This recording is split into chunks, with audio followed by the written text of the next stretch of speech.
بسم الله الحمد لله والصلاة والسلام على رسول الله السلام عليكم ورحمة الله وبركاته dadka Soomaaliyeed oo walaalayaal markaan xafiiska imiday waxaan ballan qaaday in shabaab dagaal lagu cirib tiraayo lagu qaadi doono sababtoo ah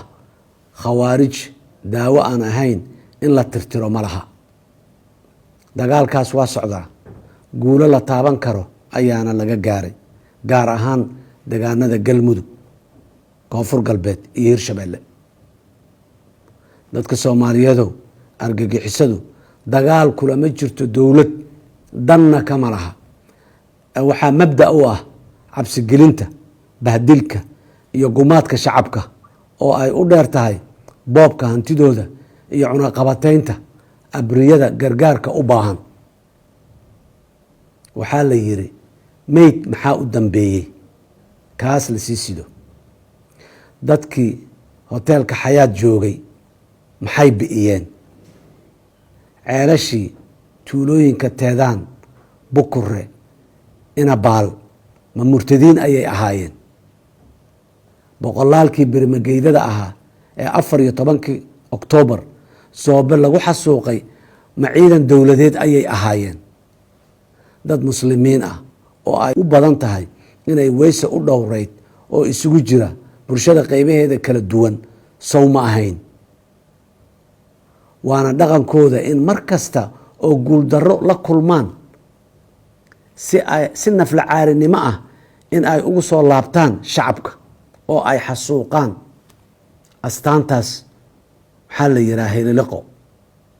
ama neef gowracangeeda kama waabto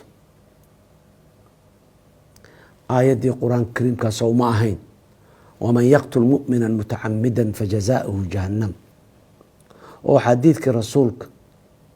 عليه الصلاة والسلام ما أهين خوارجت وكلاب النار وحديثك كلام ما أهين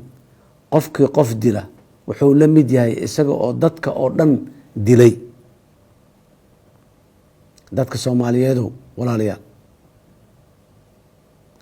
dadka ilaahay iyo rasuulkiisa suubanaay saas ku sifeeyeen cudurdaar ma leedahay in loo cadaalad doonto in dhaqaalo la siiyo in guri laga kireeyo in la qariyo ama la dhuumiyo isaga oo dhagar maleegaya ma aha inay diin laawayaal yihiin oo keliya ee waa mas dilaa ah oo marada kugu jira mas dilaa ahna xalkiisu waa dil inta uusan ku dilin shacabka Soomaaliyeed waa ogahay inaad dhibaatada argagixisada idinku hayso quuska taagantihiin waan ogahay inaad ku daasheen tacsida iyo baroordiiqda joogtada ah waan ogahay in qarax walba oo ay argagixisadu soo maleegaan aad ku weydaan dad agtiina qaali ku ah oo isugu jira ehel walaal hooyo aabba qaraabo iyo saaxiibo waan ogahay inaad weliba dowladda soo dhowreysaan intaas iyo ay kan badanba waan ogahay maxaa yeelay idinka ayaan weligeyba idinku dhex noolaa oo xogogaal baanu ahay duruufaha idinku gadaaman hase yeeshee waa hubaal Soomaaliya waa ay ka guuleysanaysaa cadowga gardarrada ku haya dalkeeda dadkeeda iyo diintoodaba dowladdeena ciidankeena iyo shacabkeenuba isdhiibi maayaan ilaa laga helayo dal Soomaaliyeed argagixisada ka caagan cadaalad iyo nabad ka jirto oo barwaaqaysan ilaahay idankiisa in yoolkaas aanu gaarna waxay u baahan tahay adkaysi nafuranimo geesinimo iyo ka go'naan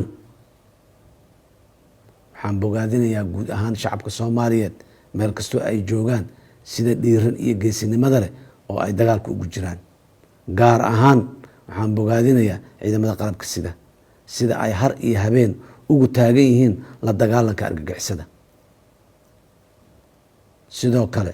shacabka degan gobolada dalka ee iyagoo abaar la tiicaya haddana diiday dulmiga argagixisada. sida aan sheegay bilowgii horeba,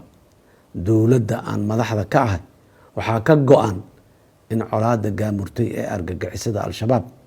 lasoo gebagabeeyo. sidaas daraaddeed shacabka soomaaliyeed waxaan kula dardaarmayaa inay noqdaan daljireeyayaal daahsoon oo u taagan fashilinta dhagarta kooxaha argagixisada ah. argagixisadu annagay nagu dhex nooshahay, waana inaan iska qabannaa.